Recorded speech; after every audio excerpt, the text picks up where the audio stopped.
Euzubillahimineşşeytanirracim. Bismillahirrahmanirrahim. Elhamdülillah ve salatu vesselamu ala Resulillah. Amma ba'd. Esselamu aleyküm ve rahmetullahi ve berekatuh. Hurmatlı cemaat. Allah Taala'nın berekesi bolsun. Her birimizge cuma günümüzde dağın berekeli olsun. Daim ele aytıp жүрген sözümüz var. Kimde kim Kuday Taala'nın üylerinden bolğan bir üyge basıp kelçi olsa, Kuday Taala'nın bir kadamına soğup yazat, ikinci kadamına günelerini keçiret deydi. Kuday Taala'nın bizden baskan her bir 10 kadamımızga soğup yazıp, sol kadamımız menen pendeçilik kılıp getirgen kemçiliklerimizi Kudayımızı keçirgen bolsun inşallah. Bizden bugünkü temamız şu Peygamberimizin törölüşü eken. Janakı şu Peygamberimizin törölgönü uşul ayga tura kelip kalatken. 10 günden jıl turat emes mi bardığı? Hem Peygamberimiz jönünde biraz ötölü. Hem Peygamberimiz özü kim? Misal, bir misal menen başlaylı. Peygamber da aytat koy. Umar, sen meni özüңнен dagın, bala çakаңdagın, nafsingнен dagın meni жақсы көрmöýünçe imanın toluk bolboýt degende, ya Rasulullah, seni bala çakamdan, üy bilemden, bardan жақсы көрöm, birok nafsimden жақсы көрө albaymın dedi da. La ya Umar, Umar, onda senin imanın toluk bolboýt dedi. Oşonda biraz vaqttan keyin, ya Rasulullah, men emi özümün nafsimden dagı seni жақсы көрöm dese, mına al-an ya Umar, emi imanın toluk boldu degende. Oşonda Umar'dan soragan eken da, Umar, sen murda ayttın ele, özümün nafsimden жақсы көрө albaymın dep ayttın ele. Bul kanday boldu dese, Umar aytat, men oylandым deyit da. Meni kim Umar kıldı? Egerde uşul Peygamber kelbegende men kim elem? Umar'dı Umar kılgan uşul Rasulullah Peygamber bolup atpayбы degen eken da. Oşosu garınday Peygamberimiz kelip biz musulmanlar bir başkaça yaşap kaldık da. Doğru. Peygamber bizge үйrөт. Ata-ene menen kanday mamile kılış gerek, bala çaka menen kanday mamile kılış gerek, juwaylar bir-birine kanday mamile kılış gerek, jetimlerge kanday mamile kılış gerek. Gerek bolsa aybanatlar menen, jer jemiş, mömö jemişler menen kanday mamile kılış gerek, egin teginler menen mamile kılış gerek. Bарын bizge Peygamber үйrөtpödü bayaq jerde. Emi gerek bolsa Peygamberimiz mene daratxanaga kirgenden çıkkanga çeyin dagы үйrөtkөн. Бүт барсын үйrөtkön. Ошол себептен биz mene Peygamberimizdi Sayyidul Anbiya, bardık peygamberlardan törösü dep koyabız. Emi peygamberdi karasaňızlar törölgönde jetim törölgön, atası bolgan emes. Törölgönden ele peygamberdi kemsinti baştalgan eken da. Törölgönden ele kemsinti baştalgan. Sebep Arapların saltı boyunca elder oşo baldarın ayıldagılarga emçegenige, emiziş üçün bergende, awa taza, tili de taza çıgat ayıl жерinde деп. Sen Mekke'de acılar daima kelip durup, avadagı ısık bolup, boru sırkılar köp bolgan deydi. Oşonu ne Peygamberimiz törölgönde bereli dese bardı. Atası barım dep suraydı eken da. Atası yok dese, anda atası yok bolsa buga akı töley alabı jokpu dep turup, törölgönden kemsinti baştalgan eken da. Karasaňızlar.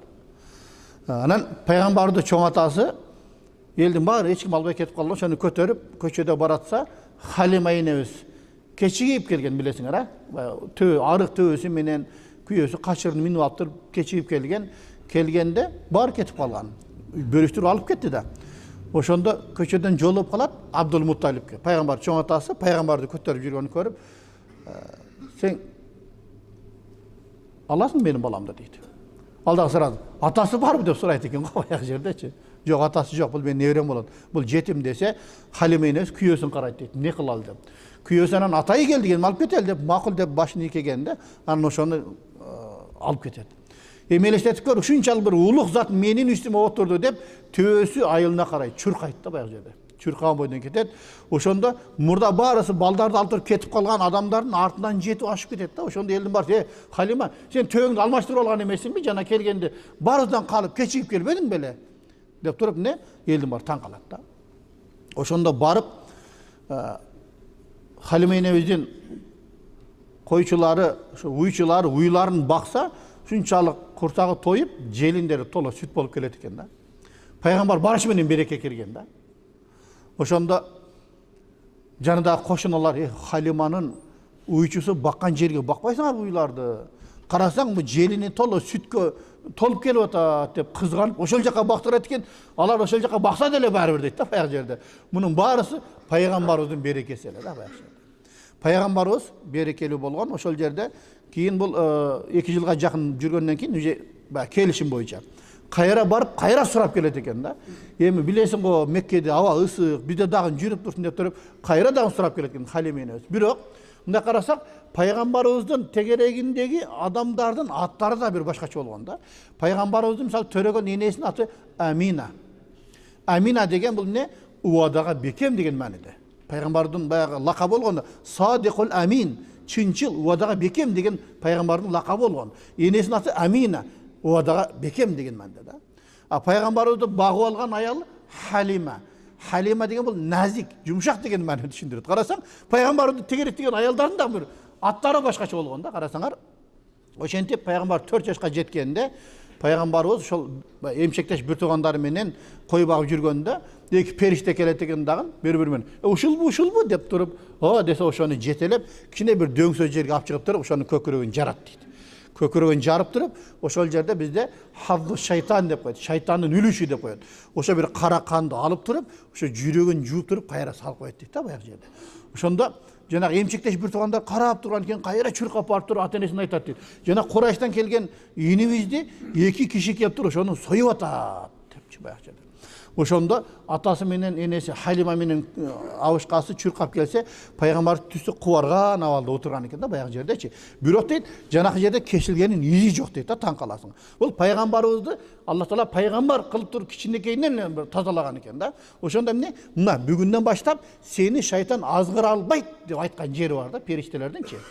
Анан баягы айтат, ушундай болду. Бирок алар мага эч жамандык кылбаса керек деп мен жүрөгүм ток эле. Алардан мен корккон жокмун дейт. Анткени алар периште эле да. Карасаңар, ошентип пайгамбарды кичинесинен даярдаган. Эми пайгамбарды карасаңар, кичинесинен эле бир башкача болгон экен да. Ошол эмчектеш бир туугандары менен кой багып жүргөндө, эми ошол убакта деле той болгон экен да. Айылда бирөө үйлөнсө той болуп туруп, музыканы жаңыртып коюп койот го үйлөрдө. Ошентип бир той болгон экен, жандагы шеригине сен карап тур, мен бар ошо тойду, ыр бийлерди бир көрүп келейин деп, ошол жака барса, Кудай Таала уктатып коет экен. Уктап калат экен. Көзүн ачса, түнү менен уктап, эртеси күн чыгып калган экен дейт да. Ошентип дагы бир жолу ошол окуя кайталанган, Кудайым дагы уктатып койгон. Демек, кичинекейинен эле пайгамбарыбызды ошондой нерселерге такыр аралаштырган эмес экен да Аллах Таалачы. Музыканы көргөн эмес, бийди көргөн эмес баягы жердечи. Ошентип пайгамбар кичинесинен өзүнчө бир кереметтер болгон. Андан кийин 6 жашка чыкканда пайгамбарыбыздын ошо 4 жашында алып келип берет да, коркуп кой, бирөөнүн баласын балесине калбайын деп. Пайгамбарга алып келген, энесине алып келгенде 6 жашында энеси болсо, жүр балам, сени ошо атаңдын бейитини зиярат кылып келели деп туруп, Мадина жака алып барат. Ошол өзүнүн кызматчы аялы менен Мадинага барып туруп, атасынын мүрзөсүн көргөндө, пайгамбарыбыз өмүрүндө биринчи жолу өзүн жетим сезип, ошол жерде көз жашы тамды дейт. А мен жетим турбаймынбы? Менин атам өлгөн турбайбы деп ошондо биринчи жолу көз жаш акты дейт пайгамбардан. Ошентип атасынын бейитин зиярат кылып туруп, кайра артка кайтканда энеси да кайтыш болуп калат. Энеси кайтыш болуп туруп, анан ошол кызматчы аял пайгамбарды алып келип туруп, чоң атасына тапшырат. Чоң атасы анан пайгамбарыбыз ошондо 8 жашында тоголой жетим калды да. Томолой жетим калды. Анан 8 жашына жеткенде баягы жерде чоң атасынын колунда калды. Абдулмуталип. Ошондо Абдулмуталип отуруп ойлонот экен да. Эми мен деле түбөлүктүү эмесмин. Мен деле көзүм өтөт. Мен кайтыш болуп кетсем, муну мен балдарымдан кимисине таштасам деп. Бала чакасы көп болот билесиңер, 10 баласы болобу баягы жерде Абдулмуталип. Анан мен Хамзага эгер калтырып кетсем, Хамза бул мергенч. Талаалап көчөдө көп жүрөт. Неберем кор болуп калат. Абу Лахабка калтыра турган болсом, Абу Лахабтын мүнөзү катал. Муну көрө капа кылып коёт. Абу Талип, Хазирет Алинин атасы Абу Талип, ушул балага жакын, мүнөзү жакшы. Ушук алып калса жакшы болот эле, менин көзүм өткөндөн кийин деп туруп, өзүнүн ой ошол болгон да. Анан пайгамбардан, Мухаммад, абаларыңдын кимисин жакшы көрөсүң десе, чуркап барып Абу Талиптин мойнун кучактайт экен да. Ошондо Абдулмуталип сүйүнөт дейт, алхамдулилlah, Кудайга шүгүр. Menin közüm ötse Abu Talib Muhammed sağa amanat dep tur ошол Abu Talibke табыштап кетет да. Анан пайгамбарыбызды Abu Talib карап алат. Эми билесиздер да жана тарыхын пайгамбарым деп чыкканда Абу Лахаб каршы чыкпадыбы баягы жердечи. Болса атасынын бир тууганы. Неге каршы чыгат деп мен деле таң калдым да, таң калып жүрчүмүн көрсө пайгамбардын атасы Абдулла менен атасы бир болгон менен энеси башка экен да, башка энеден экен да. Ошол себептен анын мүнөзү башкача болуп калыптыр да баягы бир туугандардын арасынан карасаң. Энеден да көп нерсе байланыштуу болот экен да карасаңар. Эне тарбиялап чыктаса керек да баягы жердечи. Карасаң, ошентип эмне пайгамбарыбыз Абу Талибтин колунда калды. 12 жашка чыкканда биринчи жолу содага чыгып баштайт. Ким менен? Абу Талиб содагер болгон. Сода менен Шам мамлекетине барат да. Ошондо Шам мамлекетине барганда дайыма жолдо бир чиркөөдө эс алып туруп анан аракет этет экен. Бул жолку барганда бир башкача тосуп алды дейт да. Абу Талибти ошол чиркөөдөгүлөр. Анан келип конок болла деп туруп, анан конок болуп ошол жерде баары кирип отурганда баары кирди десе, баары кирди дейт. Дагы бирөө жок го, бир бала бар эле го десе, ал төбөлөрдү карап калды дейт. Ал ким десе, ал менин балам дейт да баягы жерде. Жок, сен төрмөс айтып атасың. Бул сенин балаң эмес. Десе, эмнеге? Мен билишим боюнча, биздин китептерде жазылган боюнча бул бала жетим болуш керек эле дейт. Анан мунун кааласаң, карап көрсөң, ошо далысында пайгамбарлык мөөрү болот бул баланын. Биздин китептерде айтылган боюнча деп, баягы Инжил китебинде жазылып экен да пайгамбар жөнүндө. Анан ошентип барып пайгамбарыбызды караса чын эле жонунда эмне далысында пайгамбарлык мөөрү бар экен. Сен кайдан билдиң десе, силер узактан келатканда үстүңөрдөн бир булут силерди көлөкө кылып келатканын көрдүм дейт. Мына пайгамбарды карасаң, пайгамбар өзгөчө бир жаралган адам болгондугу үчүн Аллах Таала кичинесинен аны даярдаган экен да. 4 жашында жүрөгүнөн баягы шайтандын үлүшүн алып, шайтан азгыра албай турган кылып, жаман нерселерди көрсөтпөй, музыкаларды угузбай, бийлерди көрсөтпөй, ушинтип тарбиялаган. Кичинесинен баштап. Ошентип кийин 12 жашка жеткенде берки чиркөөнүн кечил деп коём, эмне поптору ошолор айтып атат да. Бул келечекте пайгамбар болот. Сен ушул жерден ары кайткының, муну арыраак барсаң, душмандар же болбосо жөөттөр буга зыян тийгизип коюшу мүмкүн деген да баягы жерде. Карасаң, ушунчалык деңгээлде. Анан кээ бир аяттарда ошол чиркөөнүн побу бүт товарларын сатып алып ошол жерден эле кайтарган дейт да баягы жерде. Ошентип 12 жашында биринчи жолу содага аралашат пайгамбарыбыз. Ошондо биринчи пайгамбарлык эмеси байкалган экен да. Үстүнөн булут көлөкө кылып жүргөн. Андан кийин чоңоюп баштаганда Хадиша энебиз дагы ошону эмне жалдайт, билесиңер, а? Ушунчалык бай болгон экен. Меккедеги бардык байлардын байлыгын бириктирсе дагы жеткен эмес да. Хадиша энебиз ушунчалык бай болгон экен. Бул эки күйөөдөн ажыраган аял болот. Ошол ар ким сунуш кылып туруп жуучу түшсө эч кимге көнгөн эмес да. Ошол анан Хадиша энебиз эмне пайгамбарыбызды менин ошо содамды бир жүргүзүп бербейсиңби деп суранып калат да. Мындайча айтканда реализатор болуп бербейсиңби деп суранып калат. Анан пайгамбар макул болот дагы, анан Майсара деген кулу менен ошол Шам мамлекеттери жака содага барып келет. Анан мурда барып келгенде пайда азыраак келген экен да. Каракчылар тоноду, ал болду, бул болду деп аз пайда менен келет экен. Пайгамбарыбыз эбегейсиз бир чоң пайда менен келет экен да. Анан кандай пайда бул десе, ушундай. Ошондо бул кандай адам экен деп Майсара деген кызматчысынан сураса, ушунчалык бир адилеттүү, ушунчалык бир өзгөчө адам экен деп туруп сыпаттап берет да. Аны дагы эмне байкайт?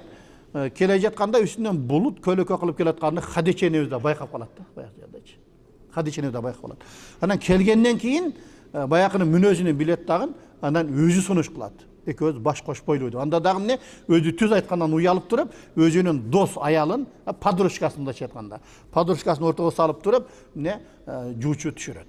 Ошондо жуучу болуп келгенде, мен өзүм жетим болсом, мен качан кантип үйлөнмөк элем дейт. Анан Абу Талиб менен кеңешкенде, Абу Талиб макул болуп туруп, калаңын берип туруп, ошондо Хадиша энебизге үйлөнөт. Негизи эле ошол эмне? Пайгамбардын аялдарын биз эне деп сүйлөйбүз да. Момундардын энеси Уммул Муъминин деп айтылат да биздечи. Бир кызыктуу окуя. Биздин устаздарыбыз ошо Союз кезинде Тажикстанда окуган го.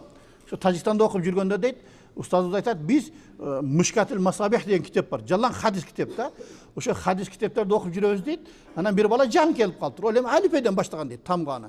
Анан Айша энебиз мындай деген, Айша энебиз мындай риваят кылган деп эле Айша энебиз деп сүйлөп атса, баякы түшүнбөйт экен да, жаңы келген да, алифеден баштаган да. Бул Айша энебиз бул ким болду экен деп чыдабай 1-2 айдан кийин сураптыр. Таксырлар, бул китепти кимиңердин энеңер жазган деп коет дейт. Досуңдун энесин Айша эне деп коесуң го баягы жерде.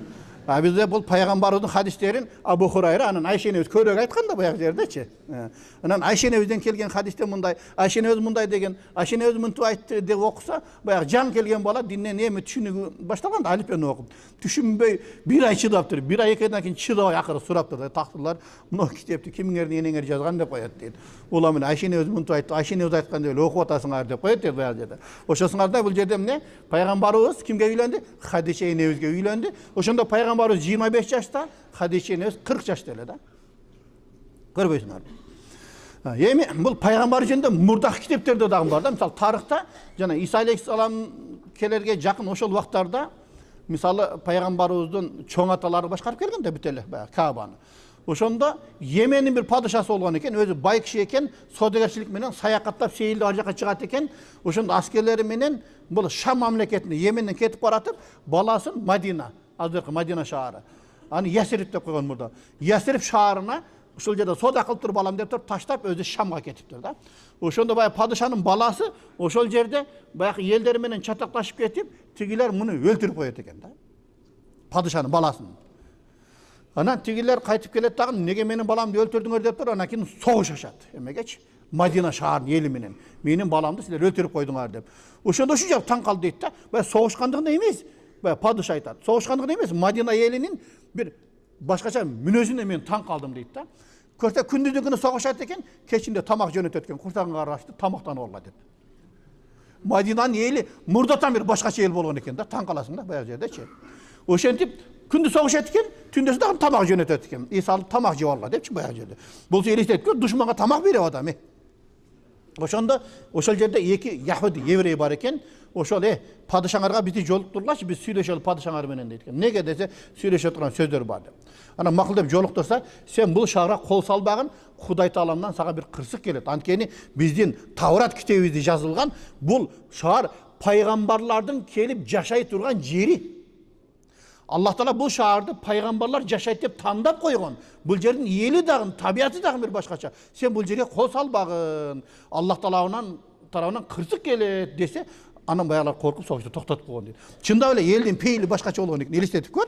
Күндүзүн согушуп, кечинде тамак берип атат душмандарына баягы жерде. Ошондон макуланда деп туруп, анан кечирип, бул Меккеге жөнөйт экен. Меккеге жөнөгөндө Меккедеги курайштар менен жолда бир уруу каршылаш экен да бири-бири менен. Сен мына ошол жака барсаң, бир Мекке деген шаар бар. Ал жерде элдер ыйык деп эсептейт ошол жерини. Ошолор менен эмес согушуп болсаң болбойт деп туруп, анан муну октоп тукуруп туруп анан жөнөтүп берет. Тиги падыша Меккеге келип кол салам деп атканда, жанагы 2 еврей. Бул эмеге кеткен экен, ук балатан кайра келип туруп тосуп чыгат. Сен бул шаарды дагы эметпе, ал шаар ыйык шаар. Ал жерде Кааба деген бар. Каабаны таваф кылыш керек. Се Ибрахим пайгамбардан кийин элдин баары ажылга келип таваф кылганда, таваф кылыш керек ал жерде. Ыйык жер бул, ыйыкташ керек муну десе, тиги падыша сен өзүң алым болсоң, неге сен өзүң ыйыктабайсың? Неге сен барбайсың? Десе, биз барат элек, бирок бизге окшогон алымдар ал жака киргенге болбойт. Анткени ал жерди бүт айкелдерге толтуруп чыган ал жердегилер. Айкелге сыйынган болбойт, жалгыз Кудайга сыйыныш керек дейт экен баягы жердечи. Биз болбойт. Болса биз кирмекпиз дейт. Себеби баягы жерде ушунча айкелдерди коюп, элдин баардыгы сыйынып, Каабанын жанына алтын күмүштөрдү көмө берет экен да, сыйыныпчы. Баягы бизде акчалар байлап коет го дарактарга, мазарларга. Аларда ошондой салт болгон. Даже 2 кийик бар, чоң кийиктин эстелиги бар экен, алтындан жасалган. Ошону да Каабанын жанына көмүп салган дейт да баягы жерде. Тилер ошону билип туруп барсаң, ошол жерде ушунчалык байлыкка толтур, алтын күмүш толтур ал жерде. Ошолор менен согушуп жеңип алсаң болот деген экен. Анан берки 2 яхуди еврейдин алымдары келип туруп айтат. Айткандан кийин анан жөн эле кирип, Каабаны таваф кылып уктап калат экен баягы жердечи. Каабаны таваф кылып уктап калат экен, уктап калып түшүндө Каабанын үстүндө материал жаап атканын көрүп калат дейт да баягы жердечи. Мен жабышым керек экен да деп, анан баягы жүннөн болгон калың материалдан жабат Каабаны. Жапкандан кийин кайрадан уктайт, уктаса түшүнө кирет. Сен içinde yukarı kımmatırak materialdan yapmayısın mı? Bu öteli kalın dese anan asıltaq bay kişi de padişah. Alıp saltıran juka kımbat materialdan Kabanın kezlemesini cavatta. Birinci oşal Yemen'in padişahı yapkan eken de oşan için. Anan oşantip yıl sayın anın üstüne material cevap verip Peygamberden çoğantası Abdülmuttalip'in vağına çen kelgen deydi de bayağı dedi. Yılda cevap verip şunçalık kalın bolup ketken deydi materialçı. Yılına bir alamazlar etkende. Şunçalık kalın bolup ketip Kaba uğrap kete turan bolğanda Abdülmuttalip bayağını aldırıp durup yok. Bu yerde yıl sayın almaştırılıp turabız. Kaba buzulup kalat deyip durup şundan algan eken de. Görmüşler. Demek bizim Peygamberimiz yönünde Tavrat kitabında, İncil kitaplarında da aytılgan eken de. Gerek olsa Peygamber akırkı Peygamber şu şaharda yaşayıp deyip Madina yönünde de aytılgan eken de. Gerek olsa oşol Peygamber gelse biz oşanın ümmet oluşumuz gerek deyip oşol Yevrey'in alımları gelip oşol yerde yaşap kalgan eken de. Özü Yevreyler köyünce Eme'de yaşagan. Yemen'de olgan eken, anan oşol yerde Haybar degen yere koçup yaşagan, anan Madina'da kelip yaşap kalgan eken de bayağı yerde ne? Oşol bizden Peygamber çıkat, oşol Peygamber'in canında yürüşüyoruz gerek deyip ümit menen kelgen de biroq teleke karşı Yevreylerden çıkmay kaldı, Araplardan çıkıp kaldı da bayağı yerde. Yeme Peygamberimizge kelgen mucizalar, Peygamberimizge kelgen Kur'an bu özü muciza eken de. Kur'an bu özü muciza. Misalı Kur'an'da bardık nesi aytılganda Kur'an özgöçe sır. Başka peygamberlerin mucizası, bu keremetleri özünün vaktinde olsa bizim peygamberin mucizası kıyamatga çeyin ketediken bu Kur'an kitabı eken da. Kur'an bu muciza deydi. Kıyamatga çeyin bunun sırları toltur, açılelek dağın ele var. Değil mi? Ondan keyinki dağın bir peygamberin mucizası oşol peygamber bolup kelgeninde kafirler aytat sen peygamber bolsoň, çыныğı peygamber bolsoň, anda bizge aydı ekiге bölüp berçi deydi. Oşonda peygamber Allah Taala'dan surantır bismillah dep turup ne kolun şiltegende ay ekiге bölünöt dagın bir toğdun iki jagынан batat da. Görbeysizler. Oşonda kaça bul sıyqır go deydi. Anan keyin sodada жүргөндөр келет келтирип keçi ay başkaça battı ha dep turup surasa alar dele bildi deydi da.